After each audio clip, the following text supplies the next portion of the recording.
আসসালামু আলাইকুম ভিউয়ার্স, চলুন আজকে আমরা তৈরি করে নিই শশার একটা হাইড্রেটিং সিরাম। শশার এই হাইড্রেটিং সিরামটি তৈরি করার জন্য আমি এখানে নিয়েছি শশার রস বা কিউকাম্বার জুস, এখানে আমার কাছে আছে অ্যালোভেরা জেল, আর আমি নিয়েছি রোজ ওয়াটার বা গোলাপ জল, আর অবশ্যই আমাদেরকে নিতে হবে গ্লিসারিন। তাহলে চলুন শুরু করা যাক প্রসেস।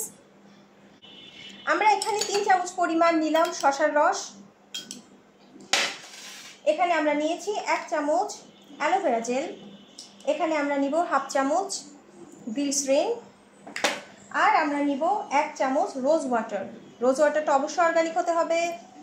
এরপর আমরা সমস্ত উপকরণ একসাথে মিক্স করব, মিক্স। তারপর আমরা এটাকে একটা জারে বা কন্টেইনারে কিংবা স্প্রে বোতলে স্টোর করব।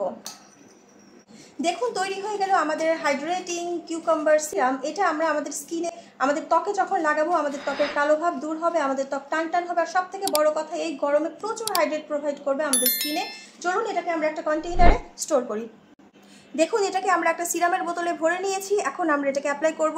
আমরা যেভাবে ফেস ক্লিন করি, ক্লিন করার পর আমাদের ফেসটাকে টোনিং করব, টোনিং করার পর অ্যাজ এ সিরাম আমরা এটাকে এভাবে অ্যাপ্লাই করব, ট্যাপ করব। এরপর আমাদের পছন্দ মতো আমরা ময়শ্চারাইজার লাগাবো, তারপরে শেষ আমাদের, ব্যাস এইটুকুই।